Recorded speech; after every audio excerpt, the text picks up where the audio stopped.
Ok. Ah, Bonsoir à toutes et tous, et ça enregistre bien, c'est parfait. Bonsoir à toutes et tous.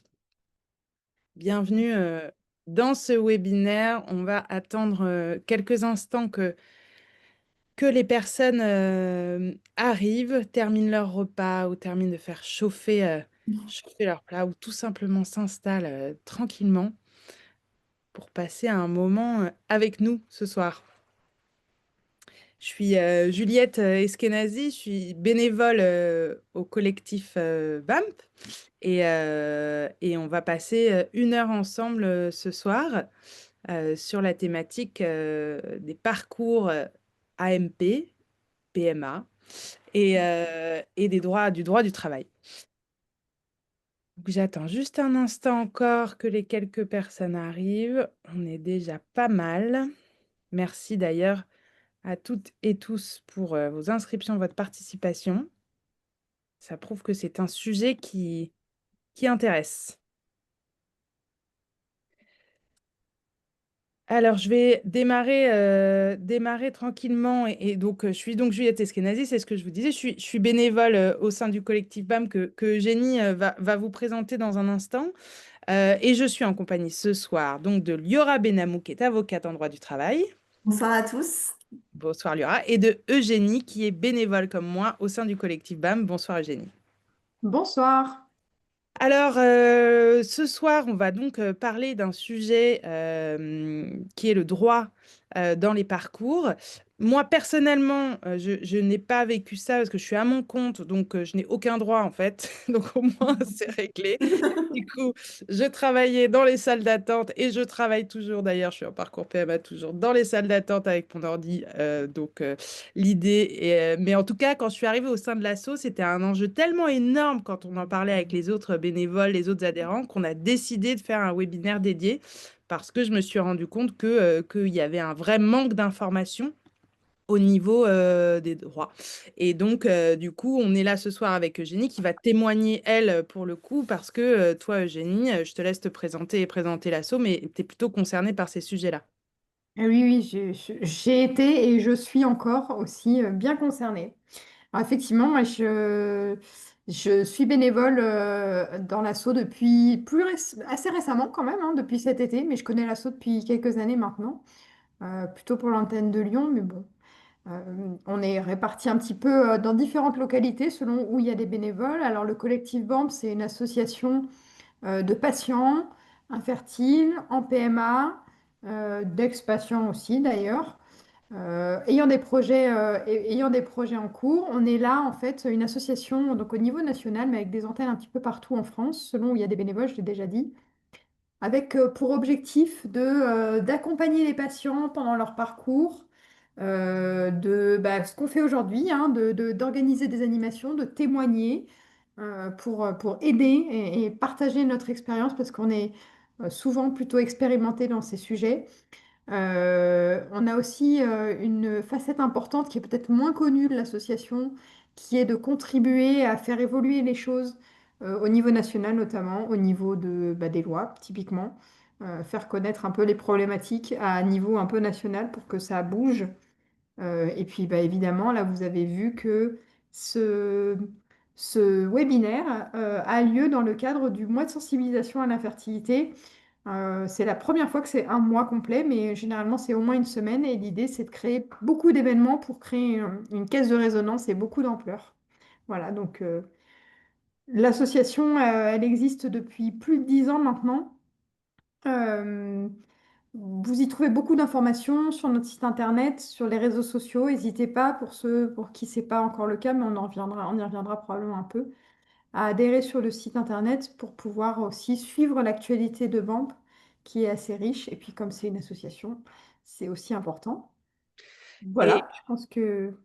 Très complet, Mm. Eugénie, et très clair. Donc, n'hésitez pas. Et dans le cadre du mois de sensibilisation, il y a d'autres webinaires sur d'autres thématiques, et notamment, par exemple, demain soir sur la thématique de l'incertitude avec une Mm. psychologue notamment, et d'autres d'ici la fin du mois, mais aussi des spectacles, des événements, des centres PMA qui ouvrent leurs portes. Enfin, n'hésitez pas sur le site à découvrir le programme du mois de sensibilisation à l'infertilité. Et puis, pour terminer, et ça nous intéresse ce soir, le collectif organise au sein des entreprises des ateliers de formation des managers et de sensibilisation. Donc, si vous êtes plutôt proche de votre direction ou que vous ressentez le besoin dans l'entreprise, on propose ce genre de choses parce que, évidemment, pour faire changer les choses, il faut aussi sensibiliser les équipes de direction, les managers, pour qu'elles puissent mieux appréhender, mieux comprendre ces problématiques-là et ses parcours. Parce qu'il est difficile, effectivement, de concilier la vie pro et un parcours PMA. Alors, je dis PMA, on dit AMP, PMA. Moi, je suis restée bloquée sur PMA, mais on dit AMP. En fait, ça veut dire la même chose, mais pas dans le même ordre, quoi. Donc voilà, donc c'est la même chose. Et donc, il y a des droits qui existent. Vous ne le savez peut-être pas.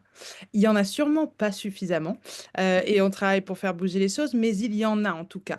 Et donc, on va se poser la question de savoir est-ce qu'il faut le dire ou non à son employeur, quelles sont les absences qu'on peut avoir, les justificatifs à avoir, est-ce que le conjoint ou la conjointe a le droit de s'absenter, etc. On va faire un tour d'horizon un peu des sujets.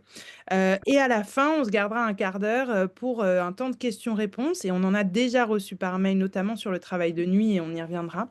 Et Liora pourra répondre à vos questions. Et en tout cas, l'idée, c'est donc de pouvoir échanger là entre Liora qui nous apporte son expertise et Eugénie son témoignage. Alors Liora, bonsoir à nouveau. Bonsoir. Vous êtes avocate spécialisée en droit social et en droit du travail, en protection sociale, et vous êtes passée, vous aussi, par un parcours PMA, donc vous connaissez bien cette Oui. situation. Vous avez vous-même fait face à des situations complexes quand vous étiez avocate salariée, et vous êtes liée au collectif BAMP. Vous soutenez l'association, et c'est pour ça que vous êtes là ce soir. Merci beaucoup. Avec plaisir. Et donc, avant de rentrer dans le vif du sujet, peut-être que vous pouvez justement nous parler rapidement de votre engagement sur ces sujets droit et parcours, d'où ça vient et pourquoi vous êtes là avec nous ce soir. Alors, donc, bonsoir à tous. Effectivement, je suis avocate experte en droit du travail. Donc, j'accompagne les employeurs et les salariés dans toutes leurs problématiques liées à l'exécution de leur contrat de travail.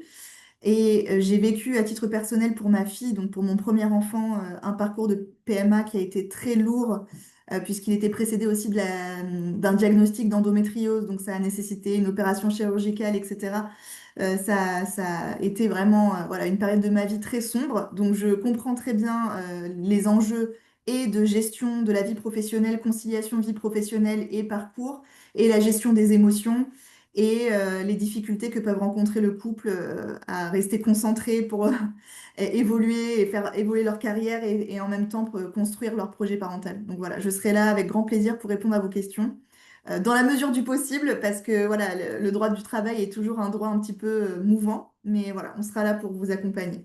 On va faire au mieux pour répondre à vos questions, sachant que ce n'est pas une permanence mais chacun Oui. a, c'est sûr, des questions personnelles qui seront les bienvenues, mais qui ont pour but d'éclairer tout le monde dans la mesure du possible, mais on y reviendra au moment des questions-réponses. Alors, on va rentrer du coup dans le vif du sujet. Et première question qu'on peut avoir, c'est est-ce que on doit le dire, Liora, au sein de son entreprise? Est-ce que c'est un devoir? Parce que c'est quand même assez tabou, c'est assez intime finalement. J'essaie de faire un enfant. Est-ce que j'ai envie d'en parler? Est-ce que j'ai envie de partager aussi cette incertitude avec les autres? Parce que ça va me rajouter une pression émotionnelle quand même forte. Et en même temps, il le faut peut-être pour avoir des absences. Comment on peut gérer ça? Alors, c'est un sujet très très délicat, effectivement, parce que vous n'avez aucune obligation de le dire. En revanche, si vous ne le dites pas, vous ne bénéficiez pas des autorisations d'absence et des protections liées à la discrimination, des protections contre le licenciement, etc. Tout le dispositif du Code du travail de protection des personnes en parcours PMA ne s'applique qu'aux salariés qui ont divulgué cette information à leur employeur. Donc c'est un sujet effectivement très délicat, surtout quand l'entente avec son employeur n'est pas forcément au beau fixe et qu'on n'a pas forcément envie d'être mis à l'écart parce qu'on entame un parcours PMA et qui dit parcours PMA dit potentiellement ensuite une grossesse et une absence maternité, donc ça crée des difficultés. Donc ce que je peux vous conseiller, c'est d'essayer effectivement d'en parler le plus tôt possible. En tout cas, c'est mon expérience. Le mieux, c'est quand même la communication. Si vous ne le souhaitez pas, il faut réussir à piloter avec du télétravail, avec des congés payés, des RTT, mais c'est jamais simple. C'est jamais simple de trouver La bonne euh, approche la entre... bonne approche et voilà, la combinaison gagnante, on va dire, dans ce type de processus.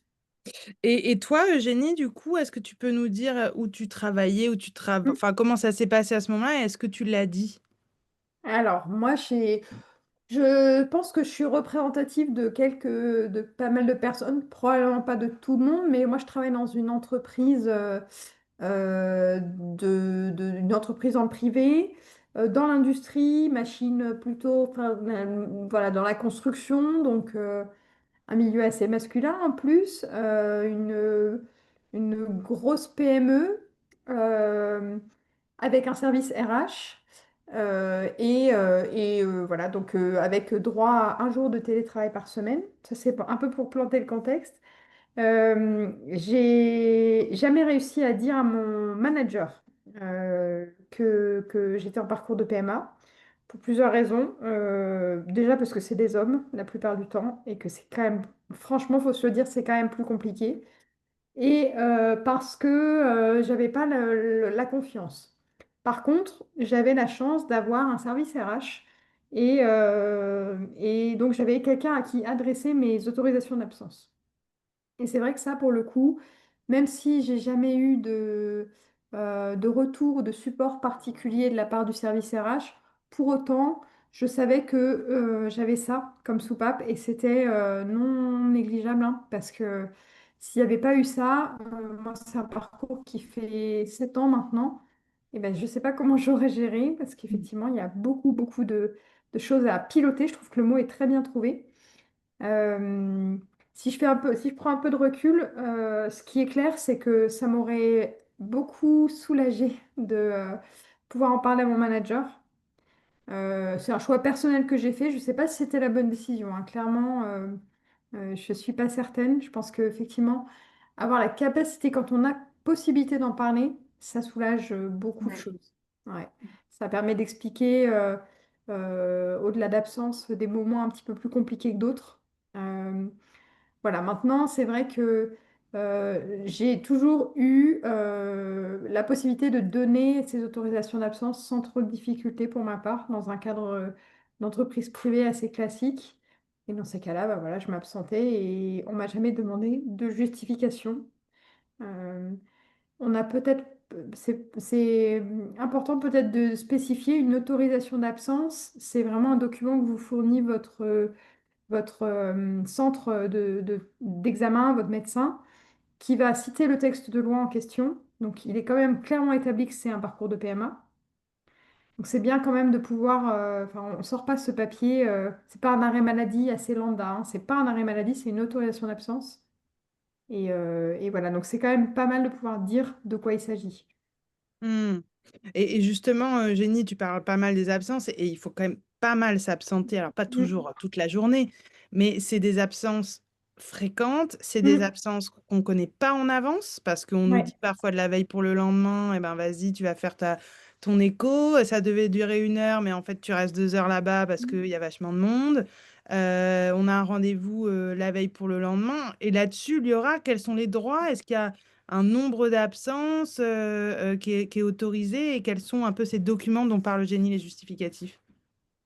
Alors, effectivement, donc une fois qu'on passe cette étape d'avoir informé ou non son employeur, on va entrer donc dans un processus médicalisé avec des actes médicaux nécessaires au parcours en question, puisque dans le APMA, il y a énormément de parcours différents selon les pathologies possibles que rencontre le couple ou la femme, ou l'homme d'ailleurs. Donc, selon si c'est une insémination FIV, etc., on a des actes médicaux qui sont peut-être plus ou moins lourds. Tous les actes médicaux nécessaires au parcours entraînent une absence autorisée, rémunérée, avec un temps de trajet, un temps de déplacement pour s'y rendre, pris en compte aussi dans le temps de travail effectif. Donc, si on résume, tous les actes médicaux nécessaires qui partent donc des échographies pelviennes aux injections à l'hystérosalpingo, etc. Tous ces examens-là entrent dans les actes médicaux nécessaires au parcours, et y compris également les temps de trajet pour se rendre à ces examens. Donc, vous n'êtes pas censé perdre en rémunération, vous n'êtes pas censé non plus perdre en droit acquis, c'est-à-dire congé payé, ancienneté. C'est du temps de travail effectif. Et depuis le 30 juin 2025, donc tout récemment, les partenaires donc, de sexe masculin de leur conjointe qui ont eux aussi des actes médicaux nécessaires dans le cadre du parcours d'infertilité se voient accorder des absences autorisées pour ces actes médicaux, ce qui n'était pas le cas avant. Avant, ils n'avaient que droit qu'à 3 absences pour accompagner leur conjoint dans le cadre du parcours. Donc maintenant, ils ont toujours ces 3 absences s'ils sont accompagnants, mais ils ont aussi, à titre personnel, droit à toute absence autorisée pour les actes médicaux nécessaires à leur propre parcours d'infertilité, donc spermoculture, spermogramme, etc. Ok.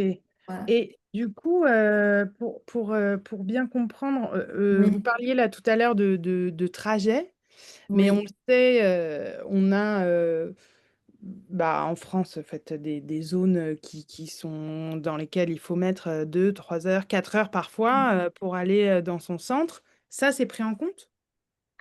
Alors, évidemment, si vous passez une journée entière en déplacement pour un examen, la loi ne prévoit pas cette configuration-là, malheureusement. La loi ne prévoit pas les configurations où vous avez plus, on va dire, et là on va être dans un délai raisonnable dans la jurisprudence, plus d'1 heure et demie de trajet aller et 1 heure et demie retour. Là, ça devient effectivement une demi-journée de prise en fait pour le travail. Et donc là, on sort, on va dire, du cadre de la loi. La loi ne prévoit rien pour ça, ni pour les déplacements à l'étranger, puisqu'il y a certaines personnes qui sont en parcours en Espagne. Tout ça n'est pas prévu. Donc, ça va être vraiment, si vous acceptez de le dire à votre entreprise, de la négociation avec votre employeur. Tout ce qui dépasse 3 heures, on va dire, de trajet en tout, hein. Si vous êtes entre une demi-heure et 1 heure, c'est OK, c'est pris en charge, mais au-delà, ça devient complexe. Donc, il faut en parler et trouver avec votre employeur une astuce, une configuration qui convient à tous, prise d'une demi-journée, télétravail, encore une fois, enfin voilà, ça va être, ou alors accord de votre employeur ou de votre entreprise pour prendre en charge vos déplacements, même s'ils dépassent 1 heure, 1 heure et demie aller, 1 heure et demie retour. C'est possible, hein, il y a certaines entreprises qui acceptent ça, hein. Et est-ce que dans cette négo, du coup, ça peut être, je prends le train pour y aller, je travaille dans le train 1 heure et demie, Ça peut. ça peut. Tout est une question de communication. Je pense que c'est vraiment l'essentiel pour que vous soyez vous-même serein aussi par rapport à ce parcours-là, parce qu'il faut que vous retiriez cette charge mentale de se dire j'ai menti à mon employeur, je lui ai pas dit que j'étais dans le train pour aller à mon centre, etc. Comment je vais gérer ça? À mon avis, hein, quand on a quand même des relations saines avec son entreprise, c'est quand même l'idéal de pouvoir négocier pour quand on entame un protocole avec des déplacements tous les 2 jours, négocier voilà, comment agencer sa journée de travail, rattraper le soir, rattraper le midi, enfin voilà, tout est envisageable. Hmm. Je vois qu'il y a des questions hein, et des Oui, questions, mais du coup, on va passer en revue tous les sujets, puis on va traiter les questions. On va se garder un temps oui, pour les questions-réponses à la fin. Mais du coup, là, on parle, il y aura des salariés dans le oui, secteur privé. oui. D'accord, on ne parle pas de la fonction Dans la publique. fonction publique, c'est globalement la même chose, sauf que je ne suis pas du tout spécialisée en droit public, donc je ne peux pas m'avancer. On a une avocate qui nous aide pour la rédaction du fascicule AMP et Travail qui est spécialisée dans la fonction publique, qui pourra vous accompagner ultérieurement si vous avez des questions. Je vous donnerai ses coordonnées. Mais voilà, ce que je vous expose ce soir, c'est vraiment réservé au droit privé, malheureusement. Je suis désolée pour ceux qui sont dans la fonction publique. C'est, on va dire, globalement la même chose malgré tout, hein. Il y a de fortes similitudes, hein. Hmm. Et juste pour bien comprendre, là, si j'ai mon autorisation, enfin mon justificatif, etc., c'est l'entreprise qui me paye ou c'est la Sécu? Ah, c'est l'entreprise. Là, on C'est n'est pas l'entreprise. du tout dans un procès. C'est une très bonne question. C'est la sécurité sociale qui prendra en charge si vous êtes en arrêt maladie, Mhm.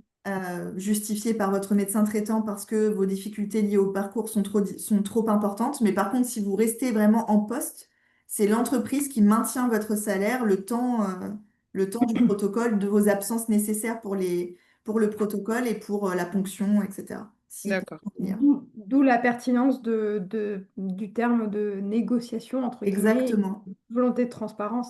C'est clair qu'effectivement, là, on comprend bien pourquoi c'est bien de exactement. pouvoir, dans un environnement sain, pouvoir le dire, et c'est quand même beaucoup plus simple dans ces cas-là. Mm. Mm, mm. Et alors, je me fais pas du tout l'avocat du diable, hein, attention, mais il faut aussi, même si moi j'ai vécu des difficultés avec mon précédent employeur, se mettre à la place de l'entreprise aussi et se dire Mm. qu'ils maintiennent un salaire, donc c'est un coût. Il faut aussi qu'ils sachent où vous êtes. Il y a aussi une question de responsabilité et d'assurance, Assurance, parce ouais.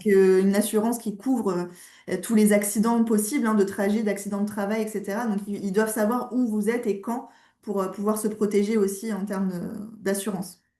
Oui. Et du coup, toi, Eugénie, comment tu as fait? Parce que justement, on disait tout à l'heure que je vais à un rendez-vous, puis ça dure plus longtemps que prévu. Enfin, comment Mm. ça se passe? Tu disais la veille à ton RH, mais pas à ton manager. Du coup, il y a un peu des non-dits avec ton manager, ou comment ça se passait justement Ah, ces ouais. autorisations d'absence? Alors, j'ai eu plusieurs cas de figure. Concernant les RH, je les ai toujours informés en leur disant je serai absente de telle heure à telle heure. Et puis, une fois revenue de mon rendez-vous, je fournissais le document puisqu'on me le fournissait au centre. Concernant mon manager, dans un premier temps, je disais rien. Et ce qui fait que du coup, j'avais énormément de nœuds dans mon cerveau à devoir gérer, une bande passante, une charge mentale énorme à gérer, et clairement, on n'a pas besoin de ça en parcours de PMA. Dans un deuxième temps, ce que je faisais, c'est effectivement que j'informais mon manager que j'avais un rendez-vous à l'extérieur et que j'avais besoin d'un peu de flexibilité. Donc, je ne rentrais pas trop dans le détail, mais effectivement, je donnais une fourchette horaire dans laquelle je serais euh, pas là, j'arriverai un peu plus tard et que je préviendrai les RH. Que je faisais toujours ça dans une façon propre, entre guillemets, pour pas mettre en défaut aussi mon manager. Parce que mine de rien, il y a quand même aussi une question, enfin mon entreprise en fait, c'est une question de responsabilité aussi. Donc au moins il savait pourquoi j'arrivais parfois un peu plus tard. Il y a un point quand même qui était assez important dans mon parcours aussi. Enfin, il y a deux points, si je peux prendre le temps. J'ai eu la chance, et c'est souvent le cas, il ne faut pas hésiter à le faire, en discuter avec ces centres et ces médecins. Ils savent, hein, les médecins, pour la plupart, que c'est compliqué de gérer avec le travail. J'avais des fois la possibilité de faire des échographies très très tôt le matin, d'avoir des rendez-vous très très tôt le matin. Des fois, c'est bien de discuter aussi avec les équipes médicales pour organiser ça un petit peu quand on peut, hein. Des fois, on est très loin des centres et c'est pas évident. Mais ça m'a beaucoup aidé. Et le deuxième sujet, et ça fait un peu écho à une des questions que j'ai pu voir, euh, et qui réagit un peu à ce que disait Liora par rapport au fait qu'on ne prend pas en compte des absences un peu longues. Moi, j'ai été aussi à l'étranger dans mon parcours. Et typiquement, là, ça m'est arrivé. J'ai eu deux cas de figure. Soit j'ai posé des congés, parce que bah, absente plusieurs jours. Et une fois, j'ai pu bénéficier d'un arrêt maladie, parce qu'en plus, il y avait pas mal d'examens. Et là, j'ai eu la chance d'avoir un arrêt maladie. Mais c'est arrivé une fois, autrement, je prenais des congés. Donc j'ai vraiment eu tous les cas de figure. Le premier, c'est pour des absences un peu courtes. J'informais mon manager que j'arriverais un petit peu plus tard. Et par contre, j'informais les RH un peu plus en détail et je leur fournissais le document. L'autre cas de figure, c'était des congés parce que plus court, enfin trop long pour une absence, une autorisation d'absence. Et d'autres cas de figure, besoin d'examen un petit peu plus approfondi et là, arrêt de travail médical. Ok. Et si jamais, non mais c'est intéressant de voir, et je suppose que Mm. chacune a, mais ça prouve qu'en fait on jongle entre toutes les options possibles, Mm. quoi, ce qu'on a légalement le droit d'avoir, et puis le sacrifice qu'on doit faire en posant des congés, etc., notamment quand on va à l'étranger, et, et du coup, donc il y aura, l'employeur n'a pas le droit de refuser. Si on se retrouve face à je dis que demain matin, je suis pas là parce que j'ai un rendez-vous. Il me dit non Tu as une réunion importante, il faut que tu sois là. Qu'est-ce qui se passe? Alors là, là, on bascule effectivement dans une discussion contentieuse, hein, puisque l'employeur n'a pas le droit de refuser. Il a le droit simplement de vous demander un justificatif d'absence. Donc vous êtes par contre là dans l'obligation de le lui fournir. Comme le disait Eugénie, vos centres PMA ou l'hôpital, ceux qui sont suivis par l'hôpital, fournissent des documents types. Il n'y a pas de formulation type à prévoir, simplement que vous étiez à telle heure, à tel rendez-vous, à tel endroit. C'est surtout ça qui va être nécessaire pour votre employeur de justifier que vous étiez bien présente à votre rendez-vous médical à ce moment-là. Si votre employeur refuse et donc vous oblige à venir à une réunion alors que vous avez un rendez-vous médical nécessaire, là on peut potentiellement, ça va dépendre du cas, hein, il faut vraiment analyser le cas concret, mais parler potentiellement d'une discrimination liée à votre état de santé. Et donc là, on passe dans une situation qui va devenir complexe et pour laquelle vous aurez le droit de faire valoir vos droits, donc soit de rompre votre contrat de travail au tort de votre employeur, soit d'envisager une rupture conventionnelle avec lui s'il l'accepte. Enfin voilà, il faudra envisager une suite dans l'entreprise ou plus dans cette entreprise. Mais en tout cas, on peut parler d'effectivement de discrimination. Ouais. Hmm. Mais pas évident parce que je suppose que quand on est en parcours PMA, on n'a pas trop envie d'être en plus en rupture de contrat avec son employeur. Donc effectivement, c'est sujet à prendre des pincettes, mais en tout cas, c'est un droit. Ça, c'est C'est un sûr que c'est droit. un droit qu'on a. Et donc, comme un arrêt maladie, c'est un droit qu'on a dans le cadre d'un parcours de PMA. Et Mais c'est la même chose quand on est en période d'essai ou quand on est... Voilà, j'ai vu la question passer. Ouais, ouais. Je Mm, voulais y rebondir. À partir du moment où vous mettez le pied dans l'entreprise, que vous avez signé votre contrat, vous êtes protégé. Et cette protection contre les discriminations vaut également pour les entretiens d'embauche. C'est-à-dire que vous, s'il y en a un ou une d'entre vous qui ose, lors de l'entretien d'embauche, dire il entame un parcours de PMA et que vous avez une réflexion en face de dire, ah bah vous serez jamais pris, c'est hors de question qu'on prenne quelqu'un qui est dans un parcours PMA, on est aussi dans un cas de discrimination. Hein. Bon, il faudra réussir à le prouver. Ça, c'est toute la question. Mais oui, vous êtes protégé, y compris pendant la période d'essai, y compris pendant le préavis, y compris pendant un congé sans solde. Enfin voilà, peu importe la situation, tant que votre contrat de travail est en cours, en vigueur, vous êtes protégé, oui. et donc, effectivement, ça veut dire que quand on cherche un emploi, est-ce qu'il faut le dire ou pas? Enfin, on n'a pas d'obligation légale, en tout cas, de le Non, dire ou pas le dire. Donc, c'est à chacun de décider, chacun, chacune, de décider si je préviens ou si c'est surprise, surprise, si je suis embauchée. tout à fait. C'est à mm, chacun de le voir comme... Ça, malheureusement, c'est vraiment de l'intime. Hmm. Il n'y a pas de juridique, il n'y a pas de conseil juridique à vous donner là-dessus. Ça va être vous et votre interlocuteur, la confiance que vous, et Eugénie l'a dit très bien tout à l'heure, la confiance que vous allez ressentir en face, mm, les difficultés ou les facilités que vous aurez à discuter avec votre manager ou votre service RH. Pour les mm. grandes entreprises, ça peut être parfois plus simple, parfois plus complexe, mais c'est vrai que quand c'est structuré, on a toujours une oreille attentive. Je crois que j'ai vu passer une question d'ailleurs à ce sujet-là, à qui doit-on le dire?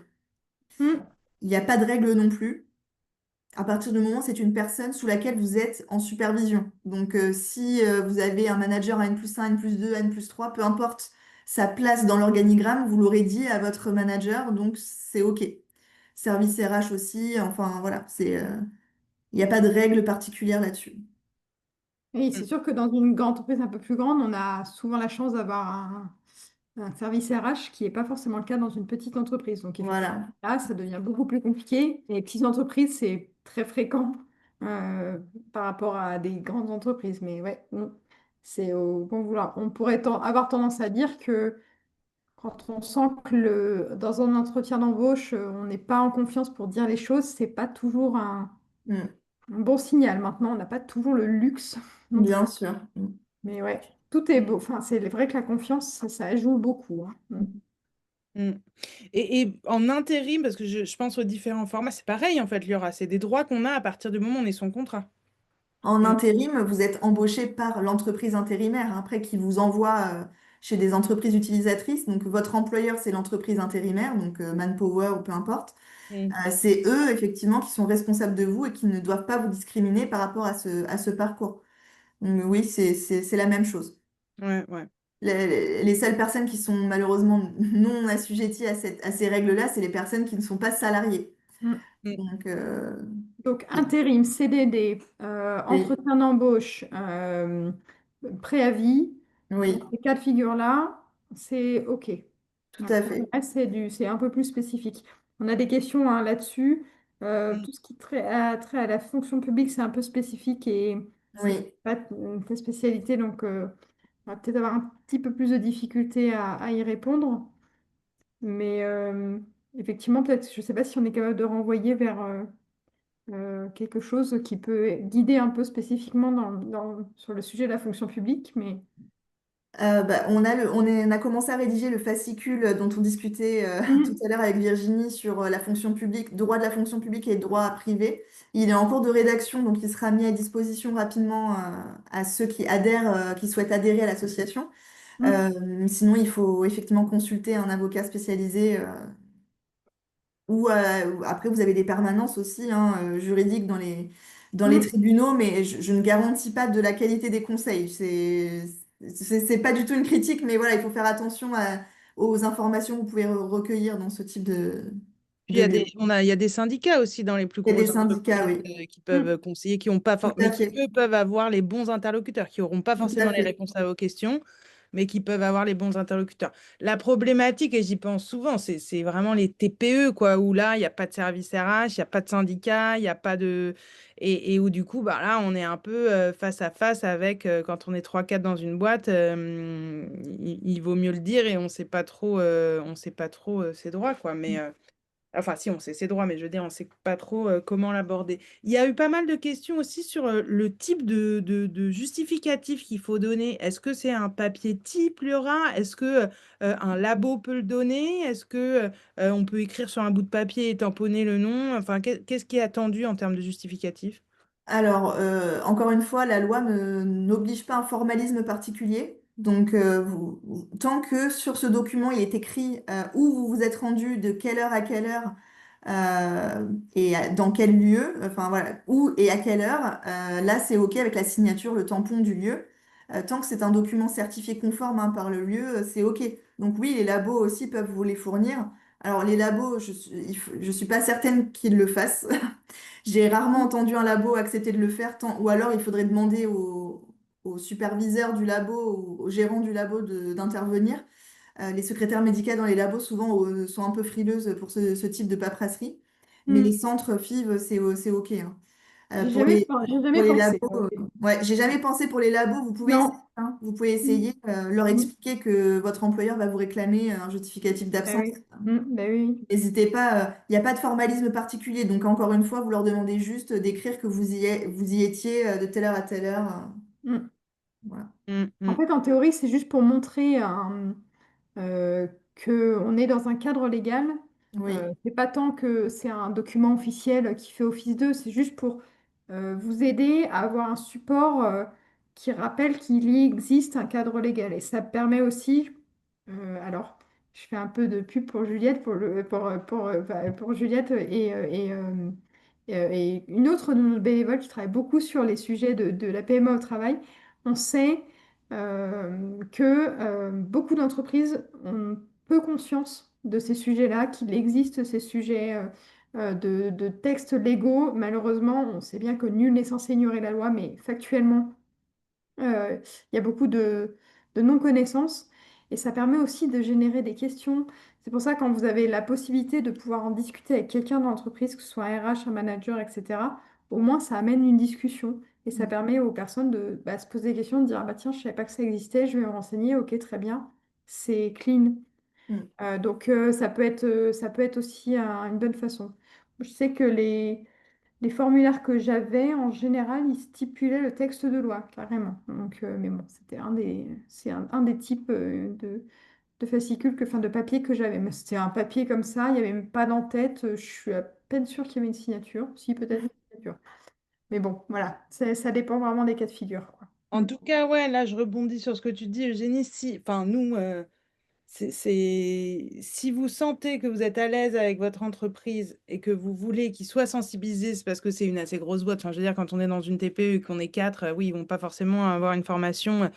Mais si vous êtes dans une PME ou un grand groupe, où vous les sentez un peu ouverts sur le sujet, allons-y, hein. Aidez-nous en Mm, fait à rentrer dans les entreprises parce que c'est comme ça que les choses mm, changeront et puis que c'est eux qui vous donneront vos droits et c'est plus vous qui leur expliquerez ce à quoi vous avez droit, quoi. mm.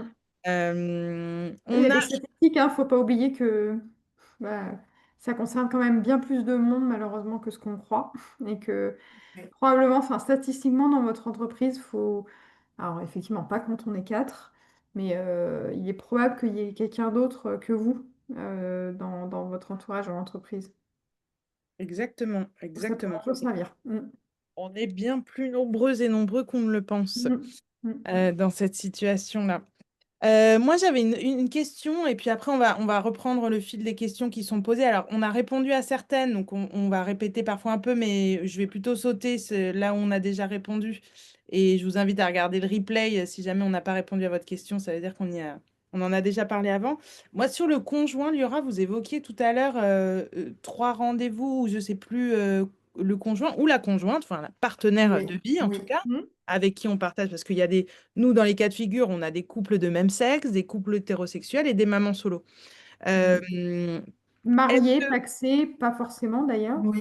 quels sont les droits du coup de l'accompagnant, en tout cas en couple, et aussi dans le cadre d'un parcours maman solo, est-ce que j'ai le droit de me faire accompagner par une copine ou un copain qui pourrait avoir une autorisation d'absence? Je pousse peut-être un peu loin. Non, oui, oui, non, mais c'est une bonne question. Alors là, le Code du travail précise bien que la personne qui vit donc le protocole peut être accompagnée à 3 examens par donc son mari ou sa femme, son conjoint, sa conjointe ou partenaire de PACS.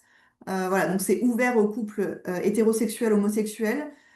Pour les mamans solo, bah, malheureusement, les textes n'ont pas évolué. Donc, a priori, si elle souhaite être accompagnée, cette personne-là devra poser un congé, clairement, parce que ça n'entre pas encore dans les dispositions du Code du travail sur les partenaires accompagnants. Et donc, 3 examens, 3 visites sur un protocole, pour chaque protocole. Donc, 3 absences par protocole, je vais y arriver.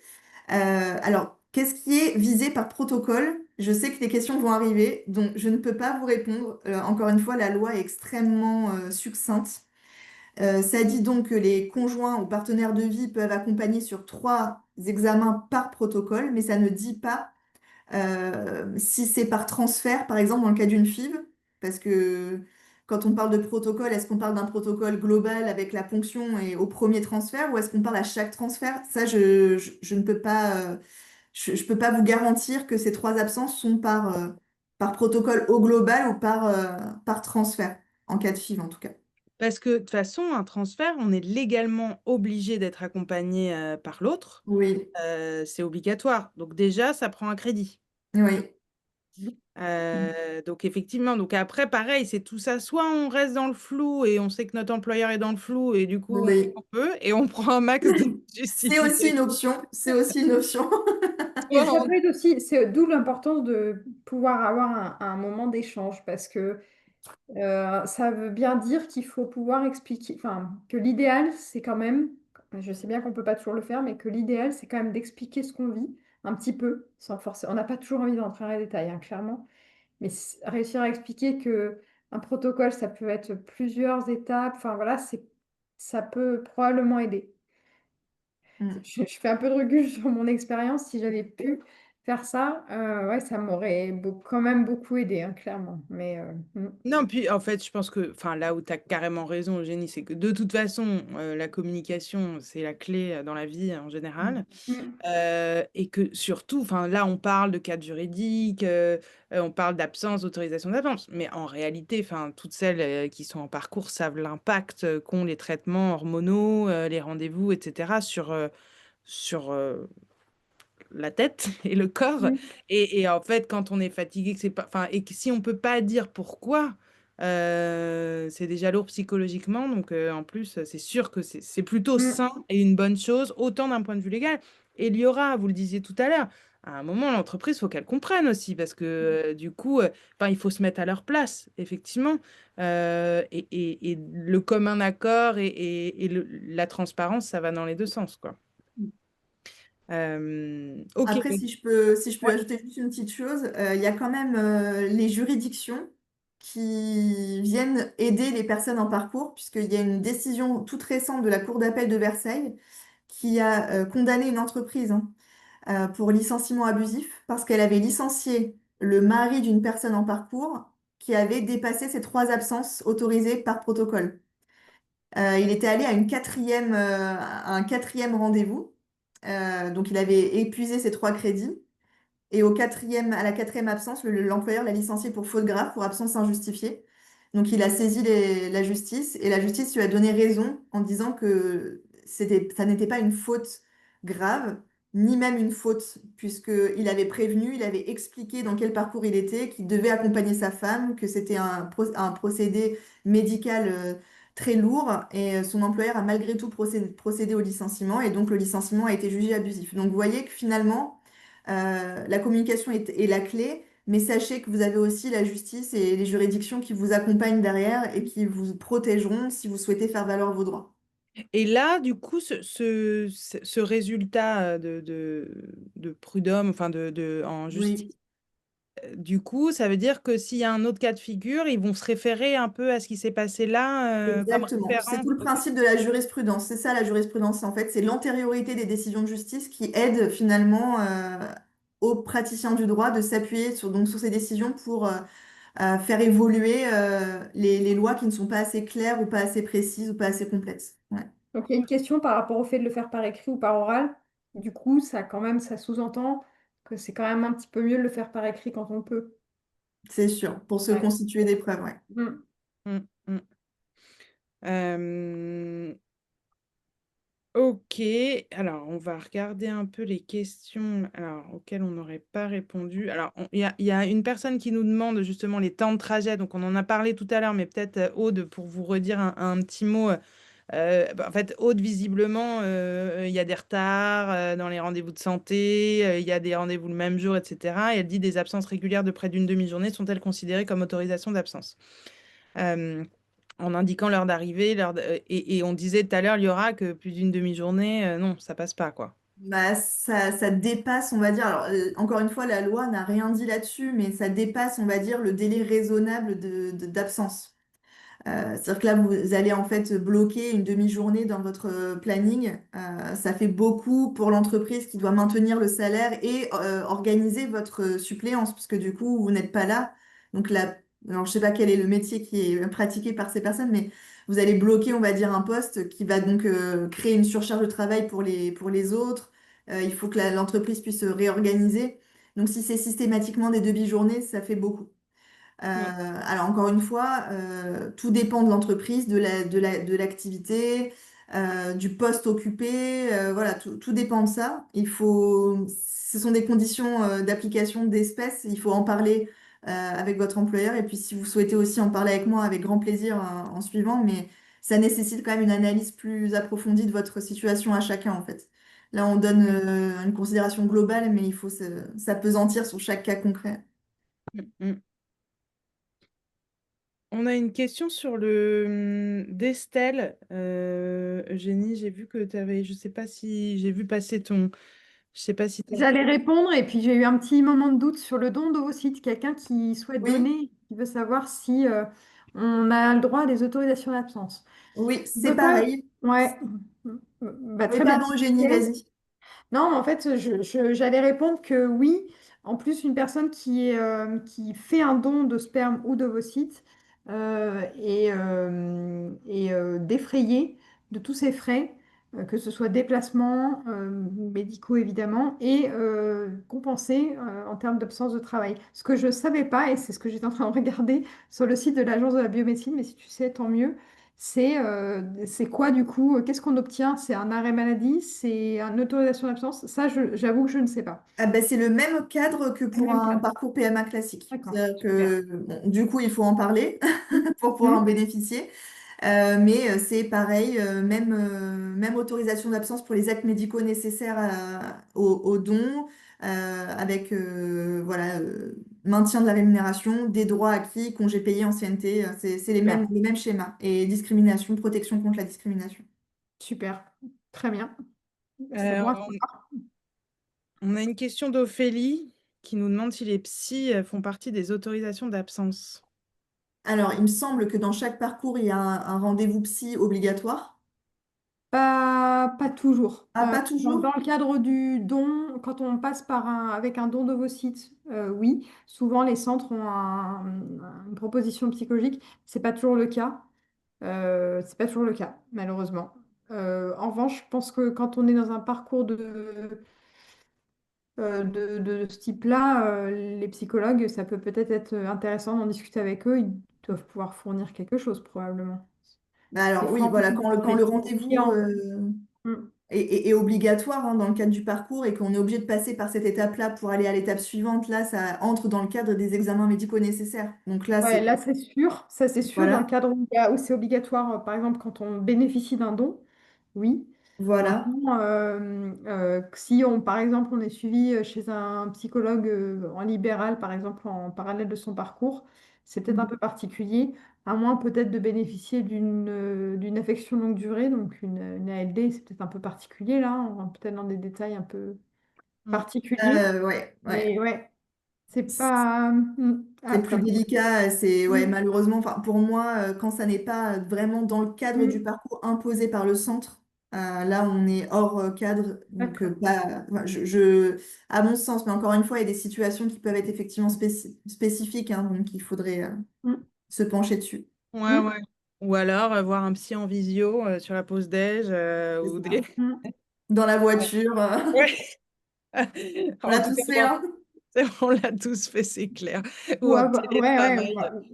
moi, je Euh, sais qu'il y avait la chance d'avoir une psychologue qui nous prenait à 7 heures du matin. Alors, on n'a pas tous possibilité d'avoir des professionnels aussi engagés. Mais c'est vrai que oui, on a tous fait des trucs un peu fous hein, dans ces mm. parcours. Il Clairement. faut être bien réveillé pour avoir de séances psy. Ah oui, ça fait toujours plaisir, ouais, c'est sûr. Ok, bon bah sûrement non. En tout cas, moi ça m'étonnerait pas que ce soit non aussi, Ophélie, malheureusement sur ce sujet-là. On continue avec les questions.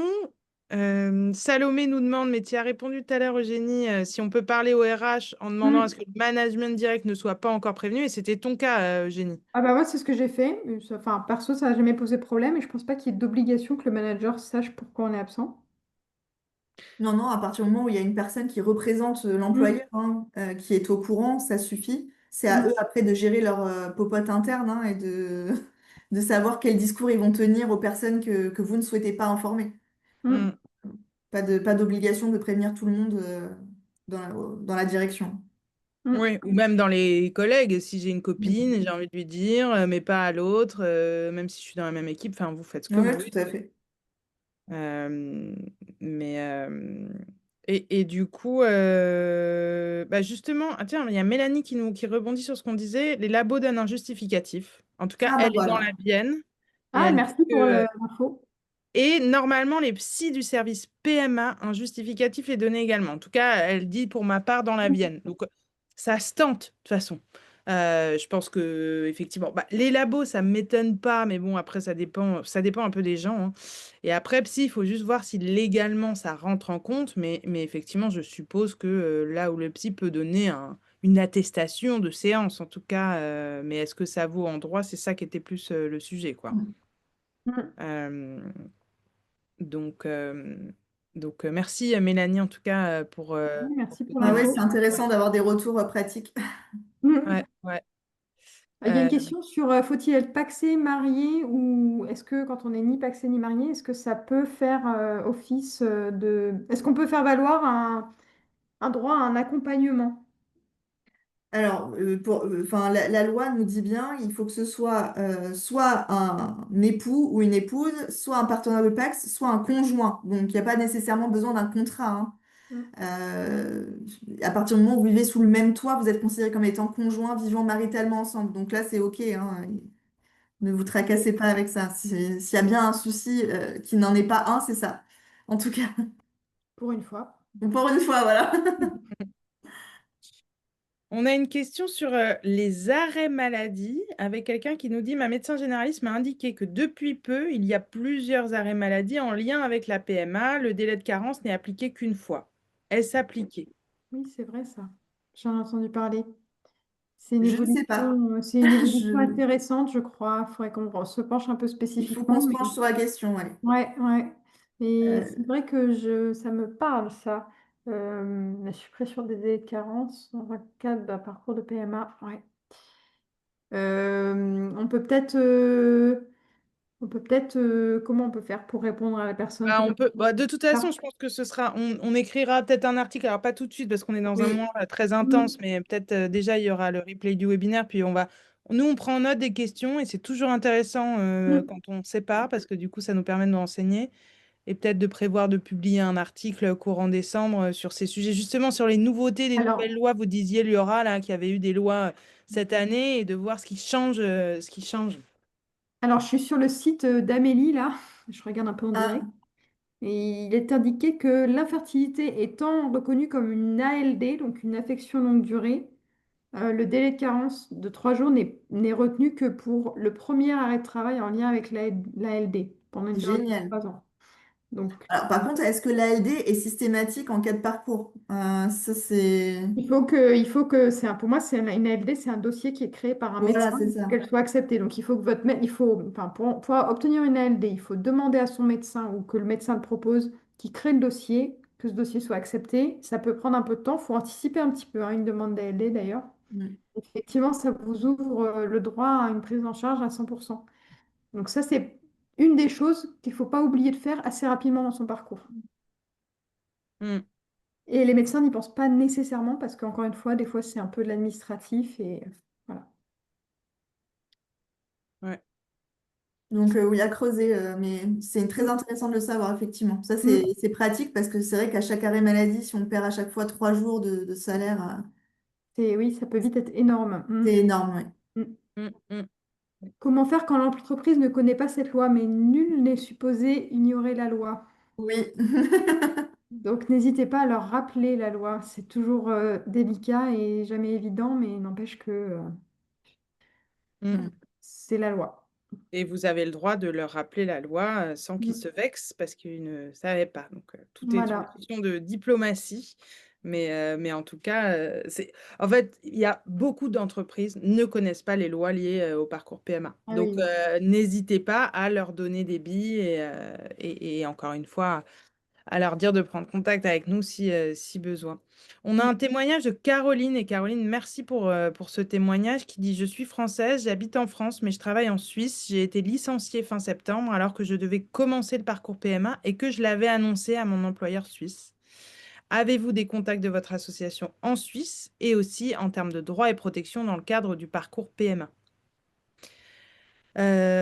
Sur la Suisse, je ne sais pas. Là, comme ça, je dirais que non, mais on Non. peut demander aux copines de l'asso. Mais comme ça, je dirais que non. En Suisse, je ne sais pas. Mais en tout cas, on peut essayer de se renseigner, Caroline. Je De le vous demande en renseigner, oui. direct. Je demande en direct si on a des bénévoles en Suisse. Ouais, Mm. voilà, on a Ouais, un groupe effectivement. WhatsApp entre bénévoles et du coup, au moins, très, très efficace, Eugénie, merci. Et donc, si c'était arrivé en France, avec un employeur français, là, la saisine du Conseil de prud'homme, était re- largement, justifiée, hein. Mm. Mm, mm. Euh, Mais effectivement, je ne connais pas la loi suisse. Peut-être se rapprocher, ouais, d'un service juridique suisse pour connaître les droits, ouais. Du coup, là, c'est même en étant français, c'est le droit suisse qui s'applique. Ah oui, Mm. d'accord. Mm. Aurore nous demande, il faut être adhérente de quelle association? Eh bien, c'est le collectif BAMP, Aurore, BAMP, qui organise ce webinaire ce soir. Et c'est cette association, du coup, qui porte, sensibilise, informe, partage autour des sujets, du coup, de parcours, tant sur le plan légal que sur le plan émotionnel, médical. On n'est pas médecin, hein, on n'est pas là pour donner des conseils Mm. médicaux, surtout pas, mais on est une association, un collectif de patients, patientes et ex-patients, donc de personnes concernées. C'est 25 € l'adhésion à l'année. Et en fait, le fait d'adhérer vous donne, c'est vrai, accès à une documentation assez intéressante. Et Liora parlait tout à l'heure d'un prospectus, d'un fascicule sur lequel elle a travaillé et qu'on est en train de finaliser au sein de l'association, qui sortira en début d'année et qui résume justement les droits, fonction publique, fonction dans le privé, dans le public. On doit encore peaufiner un petit peu le support, mais il sortira en début d'année. Et c'est typiquement le genre de documentation auquel vous avez accès en étant adhérente et ou adhérent, évidemment. Messieurs sont les bienvenus également, on en a. Euh, donc voilà, je vois qu'il y a d'autres questions. On a une page Facebook, Ophélie. Oui, on a un compte Instagram. C'est le collectif BAMP, B-A-M-P, un site internet. Je vais vous mettre les liens dans le truc. Je te laisse prendre les autres questions, Eugénie. Je vais aller chercher les liens pour vous les partager dans le chat. Et ouais, je suis en train de les lire. Je suis atterrée par le témoignage de Déborah qui, assez tôt dans la discussion, disait qu'elle en avait parlé avec son directeur de site et sa RH au démarrage de son parcours de PMA et qu'elle regrettait puisqu'elle a eu beaucoup de critiques lorsque le premier arrêt de travail, lorsqu'elle était en arrêt de travail dans le cadre de son parcours. Et ben là, pour le coup, on est assez clairement dans une discrimination en fait. C'est Bah, c'est presque du harcèlement moral, hein, Ouais, même. Voilà. Donc ça, pas acceptable. En plus, un arrêt de travail, c'est encore différent de ce dont on a parlé jusqu'à maintenant, parce que c'est pas une autorisation d'absence, c'est un arrêt de travail. Donc là, il n'y a même pas de discussion Mm. ni lieu à quelconque commentaire. Donc c'est assez hallucinant ce qu'on peut voir. C'est navrant, Déborah. Donc ouais, il faut pas laisser faire, malheureusement. Euh, j'ai l'impression qu'on a fait le tour. Je reviens en arrière du coup. Est-ce qu'on peut refuser de nous arrêter après une ponction sous anesthésie générale? Ça a été mon cas. Le centre est à 2h30 de mon domicile. Le centre de PMA a refusé de me faire un arrêt pour les jours suivants. Là, c'est encore un peu différent. C'est très, très au bon vouloir des médecins, Complètement. hein. Bah là, le problème, c'est que on ne peut pas obliger un médecin à prononcer un arrêt maladie s'il estime qu'il n'est pas justifié. Donc, si le centre PMA, enfin, c'est pas du tout une atteinte à votre état de santé, hein. Si le médecin du centre PMA a refusé, malheureusement, vous pouvez pas faire grand-chose. Ça a été un très bon réflexe d'aller voir votre médecin traitant, par contre, qui lui peut constater hein, une dégradation de votre état de santé et donc vous fournir un arrêt maladie, mais si le centre lui-même ne veut pas en délivrer un, il n'y a pas énormément de levier, hein, malheureusement.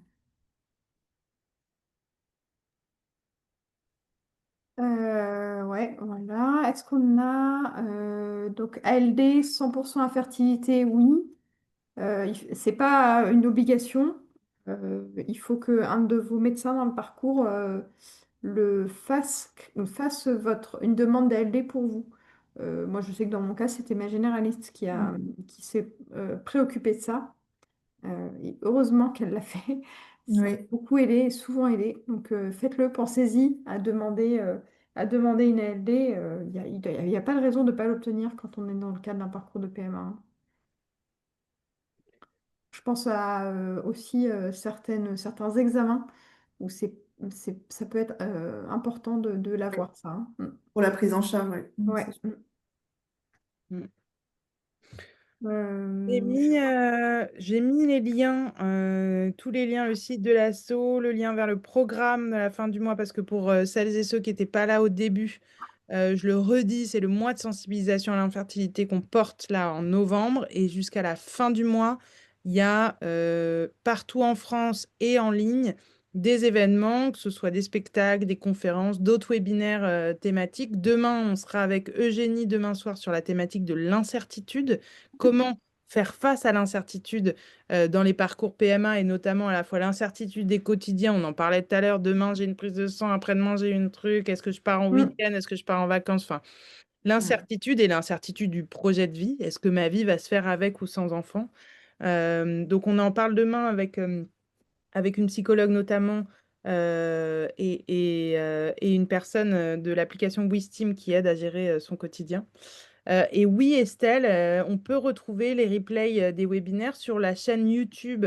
Pour le coup, ça, il faut pas être adhérent, c'est ouvert à tous parce que l'adhésion est pas bien chère et de toute façon, on donne beaucoup de choses aussi autour. Mais c'est 25 € pour adhérer à l'asso et pour les replays des webinaires, non, il n'y a pas besoin d'être adhérent, ils sont tous sur YouTube. Donc là, par exemple, celui-là sera demain, je pense, disponible sur YouTube. Vous tapez pareil Collectif BAMP, B-A-M-P, et vous retrouverez les webinaires dont celui-là.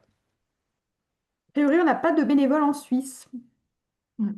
La réponse à la question tout à l'heure. Ouais. Bah, écoutez, si un jour on a un bénévole en Suisse, il se manifestera, mais peut-être, hein, on ne sait jamais. Mm. Ok, bah écoutez, je pense qu'on on a fait le tour du sujet. Merci Estelle. Estelle qui nous dit merci beaucoup, vous faites un super boulot, je vais adhérer. Merci Estelle, c'est sympa. C'est C'est même chouette. pas un boulot. En tout cas, c'est de l'engagement. Et c'est vrai que enfin, dans les parcours comme ça, c'est à un moment de sortir de l'isolement, d'échanger et de retrouver, enfin, Liora, de rencontrer Liora, d'échanger avec Liora qui est avocate et qui met son expertise au service parce qu'elle l'a vécu. Et on le vit avec plein d'autres professionnels au sein de l'asso. C'est vraiment chouette. Ça vaut le coup, quoi, parce que Des au-delà de bulles l'information. d'oxygène dans ces parcours, hein. On a quoi, tu dis? C'est des bulles d'oxygène dans ces parcours Mm. et on sait qu'on en a besoin, hein. Ouais, ouais. C'est sûr. Bah merci beaucoup en tout cas. Alors merci infiniment Liora pour tous ces conseils Merci à vous. et ces éclairages. Merci Eugénie pour cette co-animation du tonnerre et pour ton témoignage surtout qui bah, nous permet aussi de se rendre compte que bah voilà, on vit toutes et tous un peu les mêmes des complications au sein du Mm. travail. Et puis, bah, merci surtout à tous les participantes, tous les participants. Et oui, on peut devenir adhérent, on peut devenir bénévole pour répondre à la question de Karine. Donc, on peut juste adhérer et être informé, avoir des infos. Et on peut même s'engager en devenant bénévole. Et dans ce cas-là, c'est ce qu'on fait avec Eugénie. Bah, voilà, on anime des webinaires, des groupes de parole. On organise, on participe à des événements, des salons, enfin voilà, des rencontres. C'est Mm. plein de choses chouettes qui se passent. Ben, je vous souhaite à toutes et tous de passer une très bonne soirée. Yes, bonne soirée tout le monde. Bonne Et soirée, bon puis, courage surtout pour ceux qui démarrent, pour ceux qui y sont. C'est long, mais l'aboutissement est beau pour ceux qui y arrivent. Voilà, voilà, il faut s'accrocher. Et je vous souhaite énormément de chance dans vos parcours respectifs. merci Liora. On va terminer sur Sympa. cette note Ah positive. oui. C'est gentil. Merci. Bonne Merci. soirée alors. À Merci à bientôt. tous. À Au revoir, bientôt. bonne Au soirée. revoir. Bye.